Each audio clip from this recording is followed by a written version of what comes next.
Writing effective paragraph. Writing effective paragraph. What is a paragraph? Question mark. A paragraph is a group of sentences dealing with a single topic or idea. Usually, one sentence, call it the topic sentence, states the main idea of the paragraph. Writing, qoraalka aan qorayno.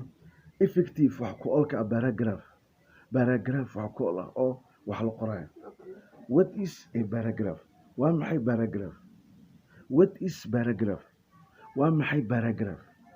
A paragraph, paragraphka is a group waa koox of sentences oo jumlo ah dealing with oo ka hadlaya with waxay ka hadlaan a single topic mowduuc keliya or ama idea ama fikrad keliya ay ka hadlaan. Usually sida badan one sentence hal jumlo ama hal sentence, call it waxaa la yidhahdaa the topic sentence, jumlada waxaa la yidhahdaa oo mowduuc ah. Usually sida badan one sentence hal jumlo, call it waxaa la yidhahdaa the topic sentence, mowduuca oo jumlada la yidhahdaa, comma status oo caddaynaysa ama ka hadlaysa the main idea, fikrad muhiim ah of the paragraph oo paragraphka ah. Example 1. Tusaalaha koowaad. Study the following paragraph. My father was a master storyteller. He could tell a fine and old story that made me blush, that tears down my cheeks. He could tell a story of reality which made me shiver and be grateful for my own warm, secure surrounding.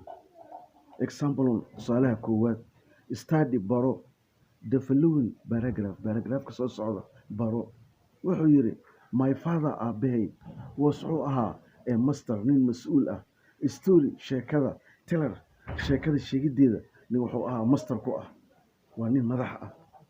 He could tell wuxuu sheegayay a fine, mid wanaagsan, an old story, sheekooyin qadiimi ah oo hore iyo mid wanaagsan uu sheegayay. That taasoo made me iga dhigaysay beliishar farxad. That taasoo made me iga dhigtay beliishar farxad. That tears down, taasoo iga soo daadanaysa aniga ilmo. My cheeks waxay ku soo daadanayeen dhafuuradeyda ama daabankeyga.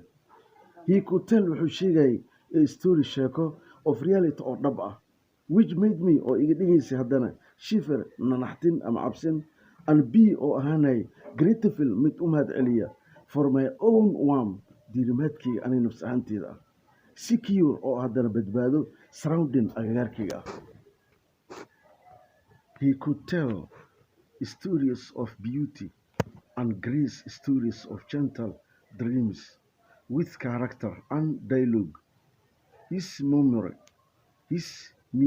detailed every event of 10 or 40 years ago or more, just as if it happened yesterday. He could tell wuxuu sheegayay stories, sheekooyin of beauty oo qurux leh, and grace oo haddana maxay leeyihin mid grace ah, mahadnaq ah, stories oo sheekooyin ah, of a gentle dreams, riyadu ay tahay riyooyin oo xaqiiqo ah, gentle aqraarnimo ama dhehine oo xaqiiqo ah, widkaasoo ay ku jirto riyooyinka character, mid dabeeco leh, and dialogue oo haddana leh wada sheekaysi ama wada hadal. His memory xusuustiisana detailed waxay faahfaahinaysay every event, dhacdo walba of 10 sano or 40 years ago, 10 sano ama 40 sano ka hor, or ama more ama wax kasii badan ayay faahfaahinaysay. Just haddana waxay ahayd sida if it haddii taas happened ay dhacday yesterday, shalay ay dhacday. Example 2.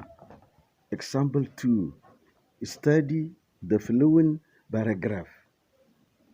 Somali farmers cultivated and developed many plants.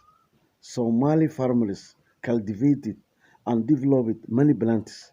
Among them were potatoes, maize, beans, groundnuts, mangoes, bananas, cabbages, onions, and watermelons.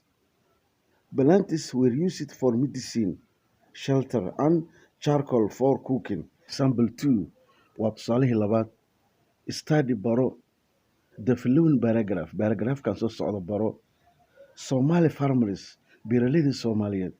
Somali farmers, beeraleyda Soomaaliyeed, cultivated waxay tabcaan and developed waxay horumariyaan many plants dhir badan. Among them ayaga dhexdooda weer waxaa ka mid ah kuwaas potatoes bataatiga macaan, maize galleyda, beans digirta, groundnuts lowska, mangoes cambaha, bananas muuska, cabbages ansalaatada, onions basasha, and watermelons iyo qaraha.